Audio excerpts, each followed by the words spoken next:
प्यारे दोस्तों, कहा जाता है कि गरीब मियाँ बीवी के यहाँ चांद से एक बेटे ने जन्म लिया।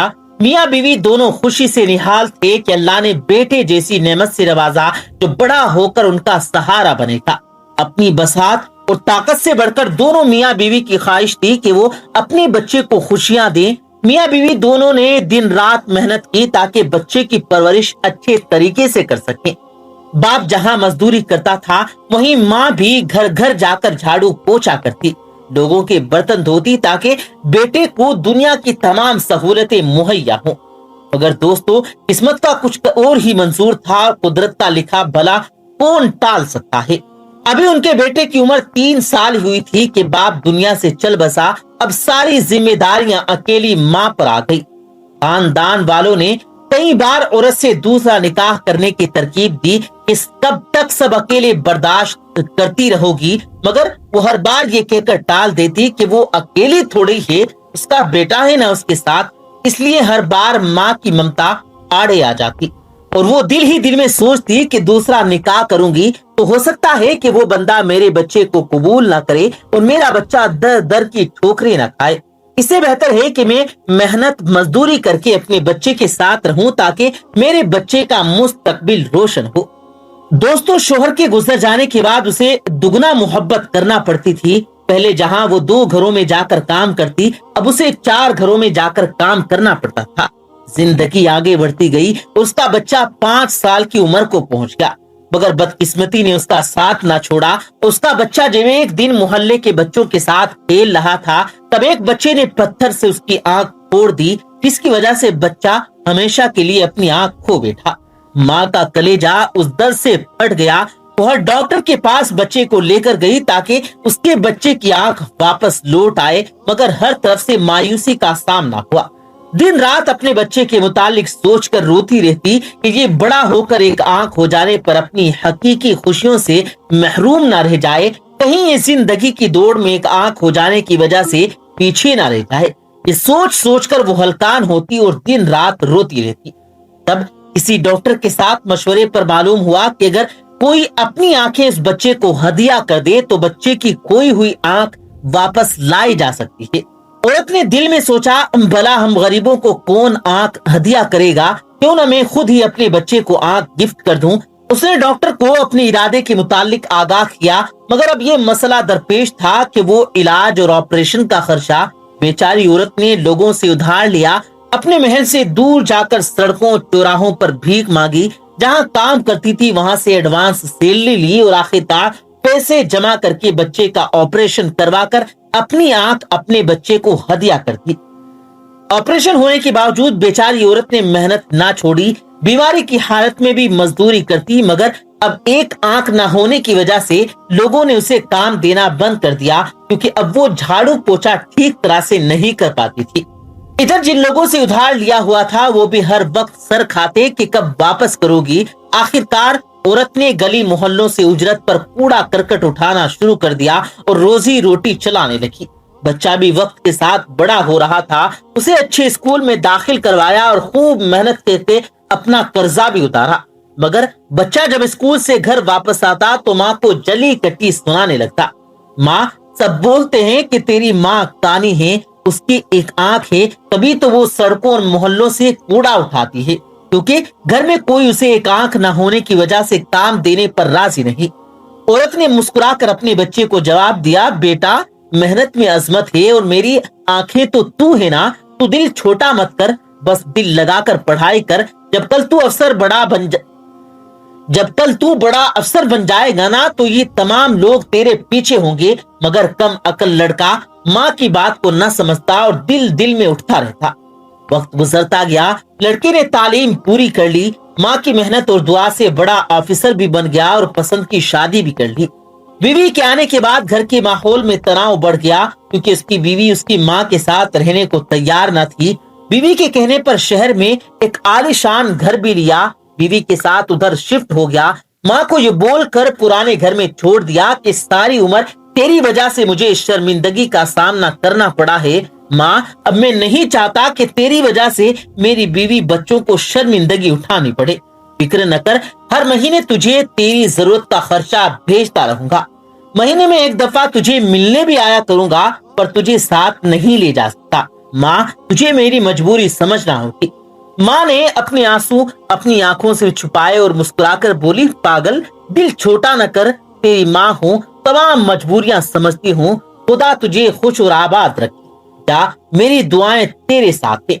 पहले कुछ अरसा बेटा कभी कभार माँ को मिलने आता, खर्चा भी देता रहा, मगर वक्त गुजरने के साथ साथ वो अपनी बीवी बच्चों में ऐसा मगन हुआ कि माँ को एकदम भूल गया। बेचारी औरत अब अक्सर बीमार रहती और अपनी अकेली आंख की बीनाई भी काफी हद तक खो चुकी थी।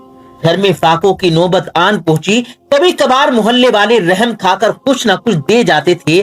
बेटे की बेवफाई और गर्दिश अय्याम ने उसे कमजोर कर दिया। उसकी बीमारी दिन ब दिन बढ़ती चली गई।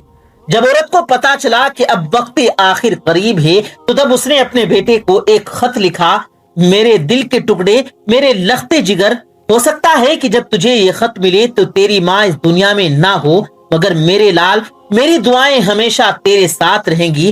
बड़ी ख्वाहिश थी कि आखिरी वक्त तुझे देखती, पर शायद तेरी मसरूफियात इस कदर बढ़ गई हैं कि एक जमाने से तेरा आना मुमकिन न हुआ।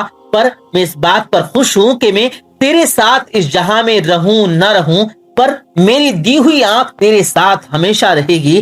जब बचपन में एक हादसे की बिना पर तुमने अपनी आंख खो दी थी और मैंने तुझे अपनी आंख हदिया की, वो आंख तेरी रहनुमाई करेगी। तू मेरी आंख से दुनिया को देखेगा, परखेगा और समझेगा। मेरे बच्चे, दुनिया बड़ी जालिम है। ये हमसे हमारे अपने छीन कर हमें मौत से पहले मार देती है। मैं भी तब मर गई थी जब तूने मुझसे मुंह मोड़ लिया था। दुआ है तेरी औलाद तुझसे कभी मुंह ना मोड़े मेरे बच्चे, और तू मेरी मौत से पहले मौत की तलखी से ना गुजरे। आमीन। ये खत पढ़ते हुए बदबख्त बेटे की आंखों से आंसू जारी थे, मगर दोस्तों बहुत देर हो चुकी थी, क्योंकि उसकी माँ दुनिया से रुखसत हो चुकी थी।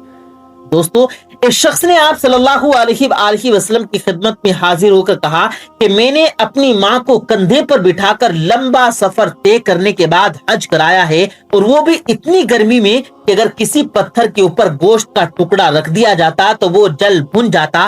तो क्या मैंने अपनी माँ का हक अदा कर दिया?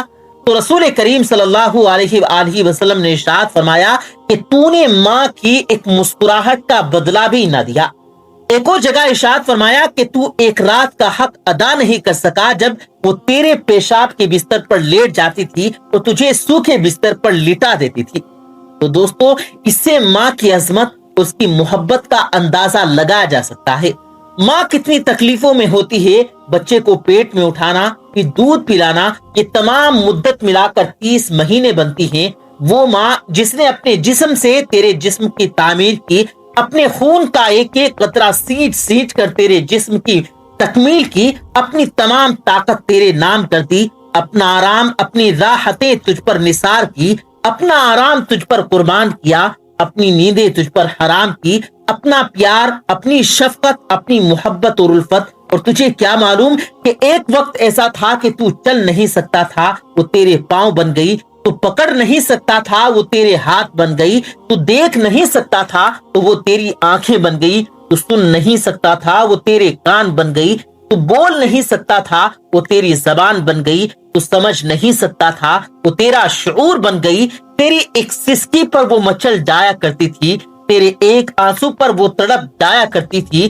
तेरी आहें उसे घायल करती थी और तेरी तकलीफ उसे रुलाया करती थी। और तुझे क्या मालूम, तू तो आराम से सो जाया करता, वो जागा करती थी कि कहीं मेरा जिगर जाग ना जाए, उसकी नींद खराब ना हो जाए, इसलिए तू पुरसुकून होता था, वो बेसुकून होती थी। दोस्तों, माँ शफकत, खुलूस, बेलोस मोहब्बत और कुर्बानी का दूसरा नाम है। माँ दुनिया का वो प्यारा लफ्ज है जिसको सोचते ही एक मोहब्बत, ठंडक, प्यार और सुकून का एहसास होता है। चिलचिलाती धूप में उसका दस्ते शफकत सायादार पेड़ की तरह साएबां बनकर औलाद के सुकून का एहसास दिलाता है। उसकी गर्म गोद सर्दी का एहसास नहीं होने देती। खुद बेशक कांटों पर चलती रहे, मगर औलाद को हमेशा फूलों के बिस्तर पर सुला देती है और दुनिया जहां के दुखों को अपने आंचल में समेटे लबों पर मुस्कुराहट सजाए रमा दमा रहती है। इसीलिए अल्लाह ताला ने किसी रिश्ते की मोहब्बत को अपनी मोहब्बत से ताबीर न किया सिवाय माँ के। جبکہ ہم دیکھتے ہیں کہ ہمارے آس پاس ماں کے رشتے کے ساتھ اس قدر دوسرے خوبصورت رشتے ہیں جن کے بنا زندگی کا تصور بھی ناممکن ہے۔ باپ، بھائی، شوہر، بیٹا، ان سب چیزوں کے ہونے کے باوجود میرے رب نے فرمایا کہ میں اپنے بندے سے 70 ماؤں سے زیادہ پیار کرتا ہوں، کیونکہ دوستو رب جانتا ہے دنیا میں اگر کوئی محبت دیر پائے تو وہ ماں کی محبت ہے، جبکہ باقی تمام محبتیں زوال پذیر ہیں۔ والدین کی محبت اولاد سے ہونا ایک فطری عمل ہے جو بنا کسی لالچ اور غرض کے ہمیشہ قائم رہتی ہے، جبکہ ہم دیکھتے ہیں کہ اولاد کی محبت اپنے والدین کی طرف دنیا کی راہداریوں میں کھو کر گم ہو جاتی ہے یا کبھی کبھار تو بالکل ختم ہو جاتی ہے۔ خاص طور پر جب بچوں کی شادیاں ہو جائیں تب اولاد اپنی بیوی بچوں میں اس قدر مگن ہو جاتے ہیں کہ والدین کی قربانیوں اور محبتوں کو ایک دم فراموش کر دیتے ہیں۔ دوستو اس کہانی کی وساست سے ہماری دعا ہے کہ اولاد ماں باپ کی قدر ان کی زندگی میں کرے، نہ کہ ان کے جانے کے بعد، کیونکہ ماں ایک دعا ہے جو ہر وقت رب رحیم کے آگے دامن پھیلائے رکھتی ہے اور قدم قدم پر ان کی حفاظت کرتی ہے۔ خدا نے اس کے عظیم تر ہونے کی پہچان اس طرح کرائی کہ اس عظیم ہستی کے قدموں تلے جنت رکھی۔ اب جس کا جی چاہے وہ جنت حاصل کر لے۔ تو اللہ تعالیٰ سے دعا ہے کہ جن کے ماں باپ زندہ ہیں اللہ تعالیٰ انہیں صحت اور تندرستی والی لمبی زندگی عطا فرمائے، اور جن کے ماں باپ اس دنیا سے کوچ کر چکے ہیں اللہ سے دعا ہے کہ اللہ تعالیٰ انہیں جنت الفردوس میں اعلیٰ مقام عطا فرمائے، آمین ثم آمین۔ دوستو ہر میاں بیوی کو اپنی زندگی میں خوش رہنے کے لیے ایک دوسرے کو خوش رکھنا بہت ضروری ہے۔ آج کی اس ویڈیو میں ہم آپ کو 5 ایسی باتیں بتانے والے ہیں جو خاص کر کے عورتوں کے لیے ہیں۔ اگر عورتیں ان 5 باتوں پر عمل کر لیں گی، ان 5 باتوں کو فالو کر لیں گی، ایسی عورتوں کا شوہر ہمیشہ خوش رہے گا اور پھر وہ اپنی بیوی کو بھی ہمیشہ خوش رکھے گا۔ اس لیے آج کا ہمارا یہ ویڈیو ہر میاں بیوی کے لیے بہت خاص ہے۔ آپ لوگ اس ویڈیو کو آخر تک ضرور دیکھیں، اور اگر اچھا لگے تو اس ویڈیو کو اپنے دوستوں کے ساتھ بھی شیئر کریں تاکہ تمام لوگوں تک یہ جانکاری پہنچ سکے۔ تو چلیے دوستو ویڈیو شروع کرتے ہیں۔ نمبر 1، اپنے شوہر کی کبھی بھی برائی نہ کریں۔ پیارے دوستو اکثر دیکھنے میں آتا ہے کہ کچھ بیویاں جو اپنے مائکے میں چلی جاتی ہیں تو وہ اپنے گھر والوں کے سامنے، اپنے دوستوں کے سامنے اپنے شوہر کی کھل کر برائی کرتی ہیں، پھر آخر میں یہی بات ان کے شوہر کے لیے شرمندگی کی وجہ بنتا ہے۔ ایسی باتیں نہ صرف میاں اور بیوی کے بیچ میں نفرت پیدا کرتی ہیں بلکہ پیٹھ پیچھے برائی کرنا اسلام میں ایک بہت بڑا گناہ بھی ہے۔ اسی لیے عورتیں اس بات کو یاد رکھیں کہ ایسی باتوں کو کوئی بھی شوہر کبھی بھی پسند نہیں کرتا۔ اگر آپ کا اپنے شوہر سے کبھی کوئی مسئلہ ہو بھی جائے تو آپ دوسروں کو بتانے کے بجائے اپنے شوہر سے ہی بات کریں، اپنے شوہر کو ہی اس کے بارے میں بتائیں۔ اسی لیے عورتوں کو چاہیے کہ اگر وہ اپنے شوہر کو ہمیشہ خوش دیکھنا چاہتی ہیں تو کبھی بھی وہ کسی کے سامنے اپنے شوہر کی برائی نہ کریں، اور نہ ہی کسی اور کو اپنے شوہر کی برائی کرنے دیں، بلکہ آپ کو جب بھی موقع ملے تو آپ اپنے شوہر کی تعریف کریں۔ اپنے شوہر کی عزت کا ہمیشہ خیال رکھیں، اس سے ہمیشہ آپ کا شوہر آپ سے خوش بھی رہے گا اور آپ کو خوب ساری عزت بھی دے گا۔ نمبر 2، شوہر کے لیے بناؤ سنگار کرنا۔ دوستو عورتوں کو چاہیے کہ اگر وہ اپنے شوہر کو ہمیشہ خوش دیکھنا چاہتی ہیں تو وہ ان کے لیے خوب بناؤ سنگار کریں۔ جب ان کا شوہر شام کو تھکا ہارا گھر آئے تو اس سے پہلے بیوی اپنا خوب سنگار کرے، یعنی کہ شوہر کو گھر پر آنے سے پہلے بیوی کو بناؤ سنگار کرنا چاہیے، تاکہ اس کا شوہر جب گھر آئے تو اس کو چاہیے کہ وہ خوش کر دے۔ یاد رکھیں جو عورتیں ایسا کرتی ہیں ایسی عورتوں کے شوہر اپنی بیوی سے ہمیشہ خوش رہتے ہیں۔ اس کے علاوہ ہر بیوی کو چاہیے کہ وہ اپنے شوہر کو کبھی بھی ہم بستری کے لیے منع نہ کرے، کیونکہ حدیث شریف میں آیا ہے کہ اگر کوئی شوہر اپنی بیوی کو ہم بستری کے لیے بلائے اور اگر وہ بیوی اس کو منع کر دے، پھر ایسا شوہر اگر ایسی ہی حالت میں سو جائے، اس طرح کی عورتوں پر اللہ کے فرشتے رات بھر لعنت کرتے رہتے ہیں، اور ایسی عورت کا شوہر کبھی بھی اپنی بیوی سے خوش نہیں رہ پاتا۔ اس لیے عورتوں سے گزارش ہے کہ یہ غلطی بھی نہ کریں۔ نمبر 3، شوہر کے گھر والوں کی عزت کریں۔ دوستو ہر کوئی اپنے گھر والوں سے، اپنے ماں باپ سے، اپنے بہن بھائی سے خوب محبت کرتا ہے، اور ان کی عزت بھی کرتا ہے۔ اسی لیے ہر شوہر یہ چاہتا ہے کہ اس کی بیوی بھی اس کے گھر والوں کی خوب عزت کرے، خوب محبت کرے۔ اب اگر کوئی بیوی اپنے شوہر کے گھر والوں کی عزت نہیں کرتی، ان کو مان سمان نہیں دیتی، تو ایسے بیوی کا شوہر کبھی بھی اپنی بیوی سے خوش نہیں رہ پاتا۔ اسی لیے ہر عورت کو چاہیے کہ اگر وہ اپنے شوہر کی محبت کو حاصل کرنا چاہتی ہے، اگر وہ اپنے شوہر کو ہمیشہ خوش دیکھنا چاہتی ہے، تو شوہر کے گھر والوں کی وہ ہمیشہ عزت کرے، ٹھیک اسی طرح سے جس طرح سے وہ اپنے گھر والوں کی عزت کرتی ہے، جس طرح سے وہ اپنے ماں باپ، اپنے بہن بھائی سے محبت کرتی ہے، ٹھیک اسی طرح سے وہ اپنے شوہر کے گھر والوں کی بھی عزت کرے۔ اگر بیوی ایسا کر لے گی تو ایسی عورتوں کا شوہر بھی ہمیشہ خوش رہے گا۔ اور نمبر 4، شوہر کی بیماری میں دیکھ بھال کرے۔ دوستو، ہر عورت کو چاہیے کہ اگر اس کا شوہر کبھی بیمار ہو جائے تو بیماری کی حالت میں وہ اپنے شوہر کی خوب اچھے سے دیکھ بھال کرے، کیونکہ جب کوئی شوہر بیمار ہو جاتا ہے تو وہ بالکل بچوں کی طرح ہو جاتا ہے، بچوں جیسی حرکتیں کرنے لگ جاتا ہے۔ اس لیے بیماری کی حالت میں بیوی کو چاہیے کہ وہ اپنے شوہر کا ٹھیک اسی طرح سے خیال رکھے جس طرح سے وہ اپنے بچوں کا خیال رکھتی ہے۔ ایسا کرنے سے آپ کا شوہر بہت ہی جلد ٹھیک ہو جائے گا، یعنی کہ بہت ہی جلد صحت مند ہو جائے گا، اور شوہر کی نظر میں آپ کی عزت بھی بڑھ جائے گی، اور پھر اس عورت کا شوہر بھی ہمیشہ اپنی بیوی سے خوش رہے گا۔ اس کے علاوہ ہر عورت کو چاہیے کہ وہ اپنے شوہر کی پسند کو بھی اہمیت دے۔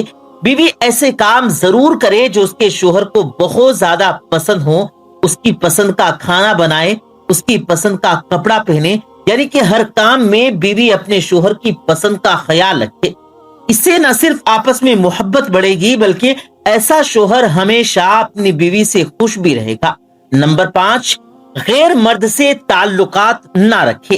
دوستو، یاد رکھیں، جو عورت اپنے شوہر کے رہتے ہوئے غیر مردوں سے تعلقات رکھتی ہیں، غیر مردوں کے ساتھ میں ناجائز رشتہ بنا کر رکھتی ہیں، تو ایسی عورتیں بھی کبھی اپنے شوہر کو خوش نہیں رکھ پاتی، یعنی کہ ایسی عورتوں کا شوہر بھی کبھی اپنی بیوی سے خوش نہیں رہ پاتا۔ اس کے علاوہ اگر بیوی اپنے شوہر کو ہمیشہ خوش دیکھنا چاہتی ہے تو اس کو یہ بھی چاہیے کہ وہ اپنے شوہر کے سامنے کبھی بھی کسی کی تعریف نہ کرے، کیونکہ یہ بات بھی کوئی شوہر پسند نہیں کرتا کہ اس کی بیوی اس کے سامنے کسی غیر مرد کی تعریف کرے۔ اسی لیے بیوی کو چاہیے کہ وہ کبھی بھی اپنے شوہر کے سامنے ایسی ویسی باتیں نہ کرے جس سے شوہر کے دل میں کوئی شک پیدا ہو جائے اور اس کے لیے شوہر کے دل میں نفرت بڑھ جائے۔ اور دوستو، کیا پورے کپڑے اتار کر ہم بستری کرنا صحیح ہے؟ کیا یہ شریعت میں جائز ہے یا پھر نہیں؟ اسلام نے اس کے بارے میں کیا حکم دیا؟ دوستو، ایک بات یاد رکھیں کہ نکاح میں جب آ گئے تو سارے پردے ختم ہو گئے۔ اب شوہر اور بیوی جس حالت میں ایک دوسرے سے ہم بستری کرنا چاہیں تو کر سکتے ہیں، جس طرح سے صحبت کرنا چاہیں کر سکتے ہیں، یہ جائز ہے، کیونکہ اللہ تعالیٰ نے قرآن مجید میں فرمایا ہے شوہر اور بیوی ایک دوسرے کے لیے لباس ہیں، یعنی کہ دونوں ایک دوسرے کا لباس ہیں۔ فرمایا اور یہ جیسے چاہیں ویسے کر سکتے ہیں۔ لیکن دوستو، ہمیں اپنی زندگی کے ہر قدم پر حضور پاک صلی اللہ علیہ وآلہ وسلم کی زندگی کو یاد رکھنا چاہیے، اسی لیے ان کی سنتوں کو عمل میں لانا چاہیے۔ رہا سوال یہ کہ بالکل ننگے ہو کر ہم بستری کرنا جائز ہے یا پھر نہیں، دوستو اس کا جواب ہے ہاں، بالکل جائز ہے، کر سکتے ہیں، لیکن حدیث کو سامنے رکھیے۔ امی عائشہ رضی اللہ تعالی عنہا فرماتی ہیں کہ پیارے نبی صلی اللہ علیہ وآلہ وسلم نے کبھی حضرت اما عائشہ کا جسم مبارک نہیں دیکھا۔ ایک اور حدیث مبارک میں آتا ہے کہ جانوروں کی طرح ننگے ہو کر ہم بستری نہ کرو، کیونکہ اس طرح سے ننگے ہو کر ننگے بدن ہم بستری کرو گے تو شیطان جھانک جھانک کر دیکھتا ہے اور ہونے والی اولاد پر شیطان کا اثر ہوتا ہے۔ ایک اور حدیث مبارکہ ہے کہ اللہ پاک حیا والی اور حیا والے کو ہی پسند کرتے ہیں۔ تو دوستو، رزلٹ یہ نکلتا ہے کہ ہم جیسے چاہے ہم بستری کر سکتے ہیں، पूरे कपड़े उतार कर भी हम बिस्तरी की जा सकती है, लेकिन सही तरीका यह है कि इन चीजों से बचा जाए और मियाँ बीवी को एक दूसरे का जिस्म देखने से बचना चाहिए। दोस्तों, जहां तक सवाल है इस बात का कि पूरे कपड़े उतार कर हम बिस्तरी की जाएगी या नहीं, तो ये सिर्फ और सिर्फ हमारी गंदी सोच का नतीजा है और ये हमारे दिमाग में गंदी फिल्मों और वेस्टर्न कल्चर ने डाली है और ये चाल है मुसलमानों की नस्लों को तबाह और बर्बाद करने की। आखिर में अल्लाह तबारक व तआला से दुआ है कि अल्लाह तबारक व तआला हम सबको कहने और सुनने से ज्यादा अमल करने की तौफीक अता फरमाए और हम सब मुसलमानों को सिरातुल मुस्तकीम पर चलने की तौफीक अता फरमाए। आमीन सुम आमीन। दोस्तों,